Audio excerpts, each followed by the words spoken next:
Varicose veins కి సరైన చికిత్స కోసం సంప్రదించండి ఎవిస్ హాస్పిటల్. నమస్కారం. విష్ణు పురాణం 12వ భాగంలోకి వచ్చాం. అయితే ఇలా పాషండుడితో మాట్లాడే వచ్చే పాపానికి రూపంగా ఓ కథ చెప్తాను వినమని పరాశర మహర్షి మైత్రేయుడికి ఓ కథ చెప్తున్నారు. ఏమిటో చూద్దాం అది. శతధనుడనే రాజు ధర్మ పద్ధతిగా ప్రజల్ని పాలిస్తూ యజ్ఞాలు చేస్తూ ఉండేవాడట. అతని భార్య పేరు శైబ్య. శాకైత్వం ఇచ్చారండి. శైబ్య పతిని దేవుడిగా భావిస్తూ పరిచర్య చేస్తూ సాధ్వీరత్నంగా పేరు పొందింది. ఆ రాజు ఒకసారి కార్తీక మాసంలో యజ్ఞం చేసి భార్యతో సహా గంగానదిలో స్నానం చేసి ఒడ్డున ఉన్న బ్రాహ్మణులకి భార్యతో సహా నమస్కారాలు చేస్తూ దక్షిణ ఇస్తున్న సమయంలో అతనికి విలువిద్య చెప్పినటువంటి ఆచార్యుని మిత్రుడు పీడావర్తుడనేవాడు పాషండుడుగా ప్రవర్తిస్తూ అక్కడికి రాగా రాజు వాడితో సంభాషణ ప్రారంభించాడు. అయితే వీడి సమాచారాన్ని తెలిసినటువంటి శైబ్య అక్కడి నుంచి తప్పుకొని సూర్యదర్శనం చేసి నమస్కారం చేసి విష్ణునామాన్ని మనసా స్మరించుకుంటూ భర్త రావడం కోసం నిరీక్షిస్తూ ఓ పక్క కూర్చుందట. ఇతను ఏం చేశాడు, ఆ పాషండుడితోటి సంభాషణ ముగించి వచ్చి సతీ సమేతుడై నగరానికి చేరాడు. కొంతకాలానికి శతధనుడు మరణించాడట. లోక సహజంగానే మరణం జరిగింది. అతని ఇల్లాలు సహగమనం చేసి సుగుణముని మణి అయిన కాశీరాజు కూతురుగా పుట్టింది. శతధనుడు పాషండ సంభాషణ ఫలితంగా విదిశాపురంలో ఒక కుక్కగా జన్మించాడు. ఇది ఇట్లా జరుగుతుందంటే ఆ కాలంలో జరిగి ఉండుండొచ్చండి. కృతయుగం నాటి కథలు కదా ఇవి. అయితే కాశీరాజు పుత్రిక తొలి జన్మ తెలివి కలదై, అంటే ఈ శైబ్య కాశీరాజు కూతురుగా పుట్టింది కదా, ఆమెకి తన ముందు జన్మ గురించిన అవగాహన ఉంది. అందుకని ఇవిడ ఏం చేసింది, తొలి జన్మ తెలివి కలిగిందై తన భర్త ఎక్కడ పుట్టాడోనని ఆలోచించి విదిశా నగరంలో సునక జన్మ ఎత్తాడని తెలిసి విచారించిందట. ఆమెకు పెళ్లి చేయాలని తండ్రి ఆలోచిస్తుంటే ఆ పెళ్లికి ఇష్టపడక విదిశా నగరానికి వెళ్ళి ఆ కుక్కని గుర్తించి చాలా విచారించింది. అంటే తన భర్త కుక్కగా పుట్టాడని బాధపడుతోంది అమ్మడు పాపం. ఎంతో విచారించి ఒకనాటి రాత్రి ఆ కుక్క దగ్గరికి వెళ్ళి చేతులు జోడించి, మీ వంటి పుణ్యాత్ముడు పాషండుడితో సంభాషణ వల్ల ఇలాంటి దౌర్భాగ్యపు జన్మ ఎత్తవలసి వచ్చింది. దైవఘటన తప్పదు కదా మహాత్మా, పూర్వజన్మ జ్ఞానం లేక ఇలా ఉండటం తగదు. ఇక ఈ నీ శరీరం విడిచిపెట్టి నేను నీ ముందు పుట్టుకలో నీ భార్యను అని చెప్పేసరికల్లా ఆ కుక్క ఏం చేసినట్ట, నిరాహారిగా ఉండి కొన్నాళ్ళకి తనుత్యాగం చేసి కోలాహల పర్వతం దగ్గర నక్కగా పుట్టిందట. ఆ విషయం తెలిసిన ఈ భార్య అయ్యుడున్నారు కదా శైబ్య, కాశీరాజు కుమార్తె, ఇక అక్కడికి వెళ్ళి ఆ కుక్కతో ఏం చెప్పిందో అవే మాటలు చెప్పిందట ఈ నక్కకు కూడా. ఈ పుణ్యకాంత వాక్ప్రభావం వల్ల ఒక నక్క కొన్నాళ్ళు నిట్రుపవాసం చేసి, అంటే ఈ తిండి లేదు అలాగే ఉండిపోయిందనమాట. శరీరం విడిచి ఒక అడవిలో తోడేలుగా పుట్టింది. మళ్ళీ కాశీరాజు కూతురు మళ్ళీ బోధించేద్దట, నీ ముందు జన్మలో నువ్వు ఇది, అంతకుముందు అది, అంతకుముందు రాజుగా ఉన్నావు, అప్పుడు నేను నీ భార్యని, నాయన ఈ జీవితాన్ని వదిలిపెట్టేసేయి, ఇదేం జన్మ అని చెప్పింది. చెప్పేసరికల్లా తోడేలు మళ్ళీ మరణించిందట. తోడేలుగా చచ్చి కోతిగాను, ఆ తర్వాత కొంగగాను, ఆ తర్వాత నెమలిగాను పుట్టి వేటగాళ్ల చేతికి చిక్కి కానుకగా కాశీరాజు అంతఃపురానికి చేరిందట. ఇన్ని జన్మలు తిరిగింది. వాటివి చిన్న చిన్న జన్మలు కదా, మానవ జన్మ పెద్దది. అయితే ఈ రాజపుత్రి తన భర్తని గుర్తించింది, పూర్వ జన్మలో భర్తను గుర్తించి ఆనందంగా తనతో పాటు అట్టి పెట్టుకుంది, సాదరంగా పెంచుకుందిట. అలా ఉండగా జనక చక్రవర్తి ఒకసారి గంగా తీరాన అశ్వమేధ యాగం చేసి గంగాజలాల్లో అవభృత స్నానం చేస్తూ ఉండగా ఈ కాశీరాజు పుత్రిక నెమలితో సహా తీసుకుని వెళ్ళి నెమలిని తీసుకుపోయి ఆ గంగా నదిలో మునిగిందట. మునిగేసరికి ఈ నెమలి మరణించి జనక చక్రవర్తి కుమారుడుగా పుట్టింది. రాజపుత్రి ఆనందంగా కాశీకి వెళ్ళిపోయింది. కొంతకాలం కాగా రాజకుమారి పెళ్లి నిశ్చయించి స్వయంవరం సాటించగా ఎక్కడెక్కడ ఉన్న రాజకుమారులు కాశీనగరానికి వచ్చారట. వస్తే సభలో అందరూ ఆసీనులై ఉండగా కాశీరాజ పుత్రిక అతన్ని గుర్తించి జనకనందనుని వరించి అతని ఇల్లాలై చిరకాలం హాయిగా జీవితం గడిపింది. జనకనందనుడు తొలిపుట్టుక తెలివి కలిగిన వాడై ధర్మ ప్రవర్తనుడై చల్లగా ప్రజలను పాలించి చివరికి కాంతా సమేతుడై తనుత్యాగం చేసి విష్ణు సాయుధ్యాన్ని పొందాడు అని పాషండ సంభాషణ వల్ల వచ్చే పాపము, అశ్వమేధ యాగం నందు అవబృధ స్నానం యొక్క విశేషము, పతివ్రత పుణ్యాశయము, ఈ 3 విషయాల్ని పరాశరుడు శిష్యునకు వివరించి వినిపించాడు. అయితే ఈ కథ వినంగానే మనకు ఒక పెద్ద అనుమానం వస్తుంది. కాశీరాజు కూతురుగా పుట్టిన ఆవిడకి వివాహం నిశ్చయమయ్యే సమయానికంటే ఏ 12 సంవత్సరాల వయసులోనూ ఆవిడ తెలుసుకుంటే ఆమె భర్త అప్పటికి కుక్కగా పుట్టాడు, తర్వాత నక్కగా పుట్టాడు, తర్వాత తోడేలుగా పుట్టాడు, తర్వాత కోతి, తర్వాత నెమలి, 5 జన్మలెత్తి ఆ తర్వాత రాజకుమారుడిగా పుడితే అతను కుమారుడుగా ఉంటాడు. ఈవిడ ప్రౌఢగా పెద్దదైపోతుంది కదా అని అనుమానం వస్తుంది. అప్పట్లో ఈ వయసు నియమాలు కొంచెం తక్కువగా ఉండేవనుకుంటానండి. పైగా వీళ్ళేమిటో వందల సంవత్సరాలు, వేల సంవత్సరాలు జీవించి ఉండేవాళ్ళు. ఆ కాలంలో జీవన ప్రమాణాలు చాలా పెద్దవి. ఈ పెద్ద పెద్ద జీవన ప్రమాణాల్లో ఈ ఈ వయసుల్లో తేడా ఉన్న ఈ 150 సంవత్సరాలు పెద్ద లెక్క అయి ఉండవు. కాబట్టి ఈ కథని ఇట్లా సరిపెట్టుకుందాం మనం. మైత్రేయ ఇంకా నీకేం వినాలనుంది అడుగని పరాశరుడు అడిగేసరికి మైత్రేయుడు అడుగుతున్నాడు. సూర్యచంద్ర వంశీయులైన రాజుల చరిత్రలు వేరువేరుగా వినాలనుంది. సూర్యవంశ క్షత్రియులు, చంద్రవంశ క్షత్రియులు వీళ్ళని గురించి చెప్పమన్నాడు. అనేసరికల్లా ఆయన వాళ్ళ గురించి వింటే వంశాభివృద్ధి తర్వాత పుణ్యము కలుగుతాయి నాయన, చాలా మంచి చరిత్రలు అని చెప్పాడు. సూర్యచంద్ర వంశరాజుల చరిత్రలు చెప్తున్నాడు. సృష్టి తన పనిగా పెట్టుకుని బ్రహ్మ ఏం చేశాడు, విష్ణు యొక్క నాభి కమలం నుంచి జన్మించాడు. బ్రహ్మ వేదాలకి ప్రభువు, ఆ విధంగా అందరికీ పూజ్యుడు, యోగులకు ఇష్టదైవము, పరబ్రహ్మ స్వరూపంగా చెప్పదగినవాడు. ఆ బ్రహ్మ యొక్క కుడి బొటన వేలి నుంచి దక్ష ప్రజాపతి పుట్టాడు. అతని కూతురు అదితి, ఆమె కశ్యపుని యొక్క భార్య అయింది. ఆ దంపతులకు జన్మించిన వాడు దివ్య తేజశాలి అయినటువంటి సూర్యుడు. సూర్యుని భార్య విశ్వకర్మ కూతురు అయినటువంటి సౌమ్య. ఆ వైవస్వతునకు తర్వాత ఆ దంపతులకి కుమారుడు వైవస్వతుడు. ప్రస్తుతము 7వ మనువుగా ప్రసిద్ధుడుగా ఉన్నాడు. ఆ వైవస్వతునకు 90 కొడుకులు, 9 మందట. వీళ్ళలో ఎవరెవరు, ఇక్ష్వాకువు, నృగుడు, దృష్టుడు, శర్యాతి, నరిష్యంతుడు, నాభాగుడు, దిష్టుడు, కరూషుడు, పృషధ్రుడు అని వీళ్ళ పేర్లట.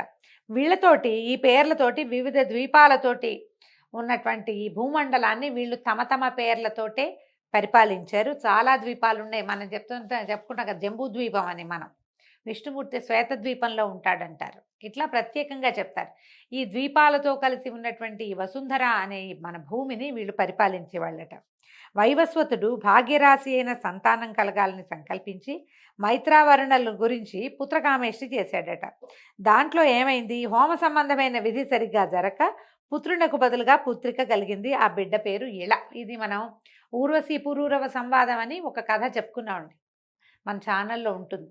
ఇది ఊర్వశి పురూరవ సంవాద సూక్తం అనే పేరుతోటి కనపడుతుంది. ఆ కథ ఈ ఇలాదేవి కథ అన్నమాట. ఆ మంత్రం చేసేటప్పుడు, యజ్ఞం చేసేటప్పుడు భార్యాభర్తలిద్దరూ చెరొక సంకల్పము చేశారు. ఆయన పుత్రుడు కావాలని, ఆమె పుత్రిక కావాలని. వాళ్ళకి పుత్రిక జన్మించింది. తర్వాత ఇలా జరిగింది ఏమిటి అని వీళ్ళు పరమేశ్వరుని ప్రార్థిస్తే ఆయన మళ్ళీ పుత్రుడు కావాలన్న సంకల్పంతో యజ్ఞం చేయమంటే ఈ పుత్రికే పుత్రుడిగా మారిపోయిందట. ఆ బిడ్డ మిత్రావర్ణుల అనుగ్రహం వల్ల మగవాడుగా మారి సుద్యుమ్నుడనే పేరుతోటి పెరుగుతూ యవనమదం చేత ఎవరిని లక్ష్య పెట్టక పరపురుషులు ప్రవేశించరాని గౌరీవనంలో విహారానికి వెళ్ళింది. అంతట శంకరుడు కోపించి మునుపట్లాగా స్త్రీ అయిపోమని శపించాడు. చిన్న చిన్న కథల్లో తేడాలు ఉన్నాయండి, కానీ సుద్యుమ్నుడే మళ్ళీ ఇలాగా మారిపోయాడనమాట. అలా స్త్రీ అయినటువంటి ఇలాదేవి చంద్రనందనుడైన బుధుని ఆశ్రమంలో విహరించడానికి వెళ్ళింది. ఆమెను చూసి బుధుడు మోహించాడు. అలాగే ఇళ కూడా బుధుని శృంగార చేష్టలు చూసి ఆయన శృంగార చేష్టలు చేస్తూ ప్రదర్శించి వలచి వరపించి దరిచేరింది. ఆయనతో పాటు కలిసి ఉందన్నమాట. బుధుడితో ఇలా కలిసి ఉండేది. తర్వాత వాళ్ళకి ఒక కుమారుడు కలిగాడు. ఈ కలిగిన కుమారుడే పురూరవుడు. అయితే ఈ వనంలో ఉన్నటువంటి ఋషులు గ్రహించి వైష్ణవ అనే యజ్ఞం చేసి ఈ ఇళాదేవిని మళ్ళీ పురుషుడిగా మార్చేశాడు. పేరు సుద్యుమ్నుడే. ఈ మార్పు తెలిసినటువంటి వశిష్ఠుడు మనువుకి బోధపరిచి నగరానికి సుద్యుమ్నుడిని రప్పించి పట్టాభిషేకం చేశారు. సుద్యుమ్నుడు రాజసుఖాలు అనుభవిస్తూ ఉత్తరుడు, గయుడు, విదురుడు అనే 3 కొడుకులకి తండ్రి అయ్యాడు. కానీ శాస్త్రం ప్రకారం సమయానుసారంగా మొట్టమొదట తనకి జన్మించినటువంటి పురూరవుడికే పట్టం కట్టాడు. పురూరవుడే ఇక్కడ రాజ్యానికి రాజయ్యాడు. మనువు యొక్క కొడుకుల్లో పృషదుడనేవాడు గురుహత్య చేసి ఆ పాప ఫలంగా శూద్రుడైపోయాడట. వాని పుత్రపౌత్రాదులంతా శూద్రులుగానే తరలిపోయారు, అలాగే అయిపోయారు. తర్వాత కరూసునికి చాలామంది కుమారులు సత్యపాలకులు, గుణవంతులు, బుద్ధిమంతులుగా ఉండి కరూసులుగా వాళ్ళు ప్రసిద్ధి పొందారు. వాళ్ళు వేరే రాజ్యంలో ఉన్నారనమాట. తర్వాత ఆయన కొడుకు నాభాగుడు అనే ఆయన ఇంకొకడు. ఈయన భూమండలాన్నంతా ఏలిన సుప్రసిద్ధుడైన ప్రభు అట ఇతను. నాభాగుని కొడుకు బలంధనుడు. అతనికి వత్సప్రీతి, అతనికి అతనికి వత్సప్రీతి, వత్సప్రీతికేమో ఉదారకీర్తి, ఉదారకీర్తికి ప్రాంశు ప్రజాపతి, ఆయనకి ఖనిత్రుడు, అతనికి క్షుపుడు, క్షుపునకు వింసుడు, అతనికి ఖనిత్రుడు, అతనికి అతివిభూతి, అతివిభూతికి కరంధముడు, అతనికి అవేక్షి, అవేక్షికి మరుత్తుడు కుమారులుగా జన్మించారు. ఎంతమంది పేర్లు చెప్పాను చూడండి. తర్వాత తర్వాత తరాలలో చివరికి మరుత్తుడు అనేవాడు పుట్టాడు. ఈ మరుత్తుడు అనేవాడు సామాన్యుడు కాదట, చాలా గట్టివాడు. ఇంద్రుణ్ణి మించినటువంటి బలవంతుడు, గుణవంతుడు, పైగా ఈ మనువంశానికి మంచి పేరు తెచ్చినటువంటి లోకమాన్యమైన చరిత్ర కలిగినవాడు. భూమండలం అంతటిని నిరాటంకంగా పరిపాలించినటువంటి భూమండలం మొత్తాన్ని పరిపాలించినటువంటి ప్రతాప శౌర్యమూర్తి. అయితే ఈయన ఏం చేశాడట, ఒకసారి అశ్వమేధ యాగం చేశాడట. అది చేయటానికి నిర్మించిన యజ్ఞశాల బంగారపు మయమట, మొత్తం అంతా బంగారంతో నిర్మించారు. సోమపానం చేయటానికి అమరావతి నుంచి ఇంద్రుడు తన వాళ్ళందరితోటి అష్టదిక్పాలకులతోటి వాళ్ళందరినీ వెంట పెట్టుకుని వచ్చి ఇక్కడ అన్ని పనులు కూడా చేశారట. వాళ్ళు యజ్ఞం అయిన తర్వాత దేవతలందరికీ మోయలేనంత బంగారాన్ని ఇచ్చారట. అసలు ఆ యజ్ఞకర్త యజ్ఞం చేసిన వాడిని అన్ని లోకాలు స్తుతించినట, ఎంత అద్భుతంగా చేశాడు అని ఈ మరుత్తుని చాలా గొప్పగా మెచ్చుకున్నారు. అంత గొప్పవాడైన మరుత్తుడికి అరిష్యంతుడనే కుమారుడు కలిగాడు. అతని కుమారుడు దముడు. మళ్ళీ వచ్చినాయండి బోలెడన్ని పేర్లు. దముని కొడుకేమో రాజవర్ధనుడు, రాజవర్ధుని కొడుకు సుధృతి కుమారుడు నరుడి కొడుకు కేరళుడు. ఆ కేరళుడి ప్రభుత్వం వల్లే భూమి మీద అత్యంత ఆకుపచ్చగా ఉండే ప్రాంతంగా పేరు పొందినటువంటి కేరళ దేశం వెలిసిందట. ఆయన విపరీతంగా ప్రపంచం నుంచి ఎక్కడికి వెళ్తే అక్కడి నుంచి మొక్కలు తీసుకొచ్చి పెట్టుకున్నాడు. అందుకని అక్కడ ఆకుపచ్చగా ఉంటుంది, మనం ఎక్కువ చెప్పుకుంటాం కదా. అయితే ఈ కేరళుని యొక్క కుమారుడు బంధుమంతుడు, వాని కొడుకు వేగవంతుడు, వాని కొడుకు బుధుడి కొడుకు తృణబిందుడు. అయితే ఈ తృణబిందువుకి ఇలబిల అనే ఒక కూతురు కలిగిందట. ఈ ఇలబిల యొక్క కూతురు పేరు అలంబిక. అయితే ఈ అలంబిక అప్సరస అయిందట. అంటే దేవలోక చాలా కాలం తపస్సు చేసి ఆమె అప్సరస అయ్యేటువంటి అవకాశాన్ని పొందింది. తృణబిందుడు అలంబికను పరిగ్రహిస్తే వాడి కొడుకై పుట్టినవాడు విశాలుడు. ఆమె ఏంటంటే అప్సరస అయిందంటే ఇక మనవరాలు వరస లేదనమాట, ఆమెకి దేవయోనిగా మారిపోయింది. వాళ్ళకి సంతానం కలిగింది. విశాలుని వాసమైనటువంటి పట్టణమే విశాల అనే ప్రసిద్ధమైన నగరమైంది. ఈ విశాలపురం ఏంటంటే చాలా సిరి సంపదలు ఉండేవట. వీళ్ళంతా ఎప్పటికప్పుడు యజ్ఞాలు, యాగాలు, హోమాలు చేస్తూ దేవతల్ని సంతోషపెట్టి వారి నుంచి విపరీతమైన సిరి సంపదల్ని పొందారట. ఇక వీళ్ళ సంతానం వరుసగా ఎన్ని పేర్లోనండి. విశాలుని కొడుకు హేమచంద్రుడు, అతని కొడుకు చంద్రుడు, అతని కొడుకు ధూమ్రాశ్వుడు, అతని కొడుకు సృంజయుడు, అతని కొడుకు సహదేవుడు, తర్వాత గుణాశ్వుడు, తర్వాత సోమదత్తుడు. ఇట్లా అయితే ఈ సోమదత్తుడు కూడా 10 అశ్వమేధాలు చేసేట. ఒక అశ్వమేధ యాగం చేయటానికే సంవత్సరాలు పడుతుంది. అలాంటిది అతని జీవిత కాలంలో 10 అశ్వమేధాలు చేశాడు. ఎంత నిర్విఘ్నంగా ఏ అశ్వమేధము ఎక్కడా ఆగలేదట. అంత శక్తిశాలి అతను, అంత పరాక్రమవంతుడు, అంత ధనవంతుడు కూడా. అయితే ఎంతో అద్భుతంగా చేశాడట. ఆ రాజు యొక్క కుమారుడు జనమేజయుడు. వాళ్ళు ఏం చేశారంటే ఈ విశాల నగరంలో ఎంత అత్యద్భుతమైన పరిపాలన చేశారు. సిరి సంపదలు, బలపరాక్రమాలు, పరువు ప్రతిష్టలు కలిగిన వాళ్ళే నీతి నియమాలతో పరిపాలన చేసి చరిత్రలో ప్రసిద్ధులయ్యారు. దీని తర్వాత మనుసూతుడైనటువంటి సంయాతి కూతురు సుకన్య ఆమె పేరు. అయితే ఆ బుద్ధిమంత్రాలు చవనుడనే మునికి భార్య అయిందట. మనకి సుకన్య కథ తెలుసు. సుకన్య కథ కూడా ఈ సుమన్ టీవీ ఛానల్లో కనపడుతుందండి, మీకు చాలా ప్రత్యేకమైన కథగా కనిపిస్తుంది. ఇతను సంయాతి కుమారుడి పేరు ఆవర్తుడట. వాడు పరమ ధార్మికుడు. అతని సూతుడే రేవంతుడు. అతను కుశస్థలి అనే నగరంలో ఉండి రాజ్యపాలన చేశాడు. ఈయనకి 100 మంది కుమారులు ఉన్నారట. పెద్దవాడి పేరు కకుద్మి అట పేరు.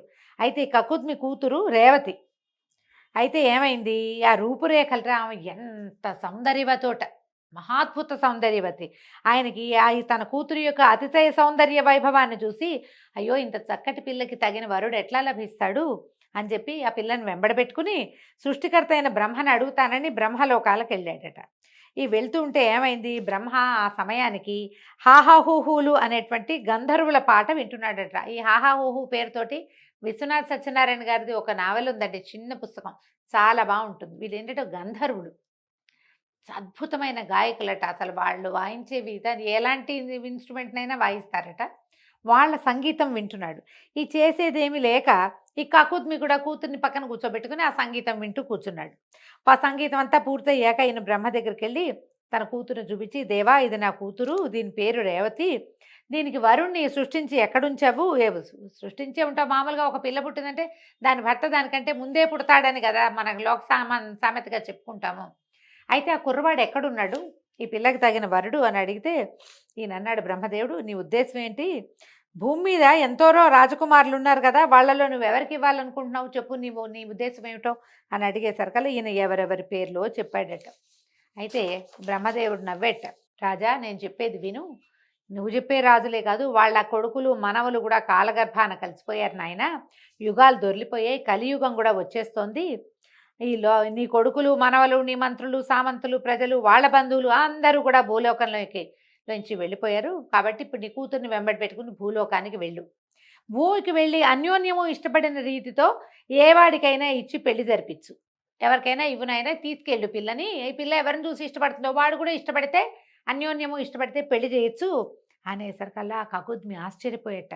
బ్రహ్మ మాటలు విని, దేవా ఆశ్చర్యంగా ఉంది, నాకు నీ సన్నిధిలో ఉన్నాను కాబట్టి నాకు భూలోక వార్తలు తెలియలేదు, మరి ఇప్పుడు ప్రస్తుతం ఉన్న వాళ్ళలో భూమి మీద ఉన్న వాళ్ళలో వాళ్ళు ఎవరి సంగతులు నాకు తెలియవు కదా, నా కూతురికి సరిపడే వరుడు ఎవరో కొంచెం తెలియజేయి, నా మాట మన్నించిన ఆయన అని బతిమలాడుకున్నాడు. బతిమలాడితే బ్రహ్మ ఒక్క నిమిషం తల వంచి ధ్యానించి ఆనందంగా చేతులు జోడించి ఇట్లా అన్నట్ట, రాజా నీ పుత్రికి తగిన వరుడున్నాడు, లోకరక్షణ లక్ష్యంగా విష్ణువు ఇలలో అవతరించాడు, ఆ లోకనాథుని మహాత్మ్యం చెప్తాను విను.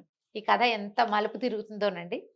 కేశవుని తమోగుణం భూభారాన్ని భరిస్తుంది, ఏదో ఒక మూర్తిగా ఈ భూభారం వహిస్తూ ఉంటుంది కేశవుని యొక్క తమోమూర్తి, అలాగే జగత్ప్రళయాన్ని కూడా కలిగిస్తుంది. ప్రస్తుతం ధరణిలో భూభారాన్ని హరించటానికి అవతరించింది ఆ తమోగుణం పేరు రాముడు.